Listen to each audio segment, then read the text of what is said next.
This is Brittany Phillips, and this is my presentation for classroom management.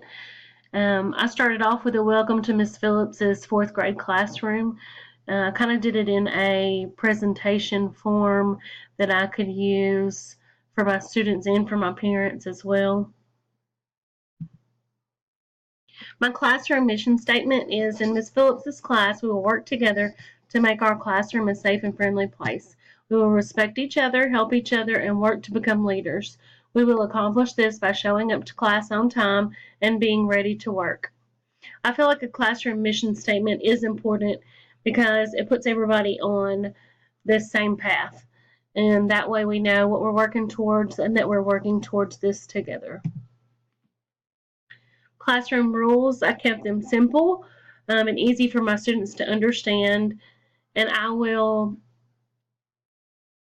make these on the first day of class and kind of guide my students into the rules so they feel like they were a part of making those rules. We will be respectful. We will always try our best. We will be prepared and ready to work when the bell rings. We will listen and follow directions, and we will work as a team and never give up.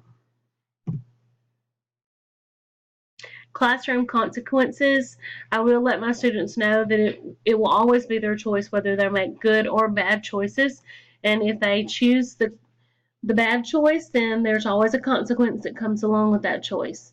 Strike 1 is a warning. 2 is a why reflection sheet. This will get the kids thinking about why they acted that way and thinking about maybe how to overcome the feelings that they're having. Strike 3, loss of seating or recess. Strike 4, parent contact. And strike 5, an office referral. I have classroom procedures set up for my classroom. My first one is entering the classroom. They will walk into the classroom quietly, place their backpacks on their designated hook, move their magnet to the board to let me know who brought lunch or who needs a lunch, and have a seat at their desk and get started on the problem of the day. The magnet move will allow me to take attendance fairly quickly and not take up any of my lesson.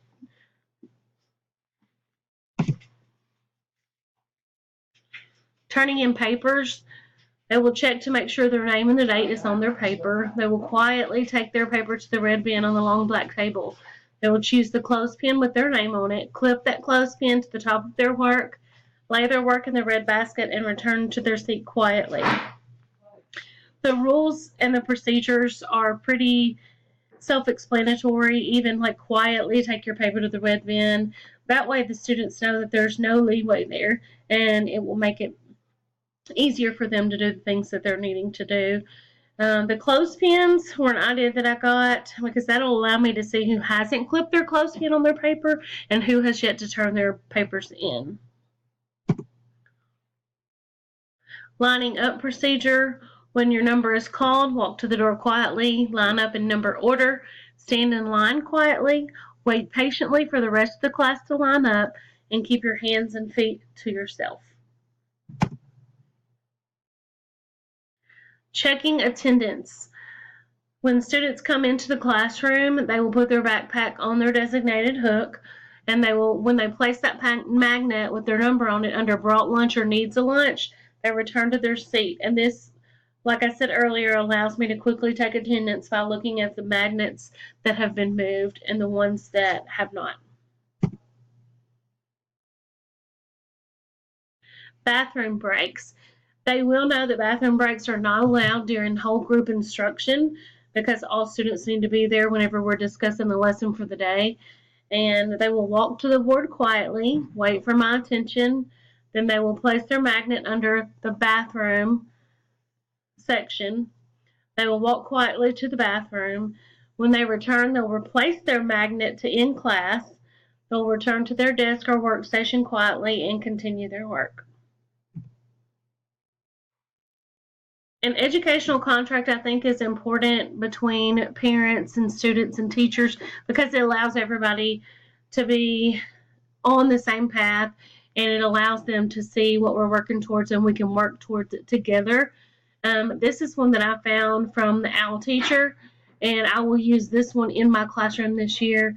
And it's basically showing respect for the teachers in the school and your child. You make efficient use of learning time, support each other, be kind, talk with the parents, encourage the children, demonstrate professional behavior, and this is for us to sign individually. So it's not just the student feeling like they're doing all the work on their own, it's the parents and the teachers as well. I have 4 different attention signals for my classroom. Lights off. I will flip the lights off whenever I return to a room if I've left, and I will wait for my students' attention. Raising my hand. If my students are not listening during whole group instruction or I need their attention to get started, I will raise my hand and wait for my students to quiet down. Noise drop during small group time. My smart board has a noise app. When the classroom gets too loud, the balls will drop and the sound will remind the students to quiet down and get back to work. Countdown from 5. This will be when anything else has not gotten their attention or when small groups are over. Counting down will give them the time to get back on task or start gathering their things.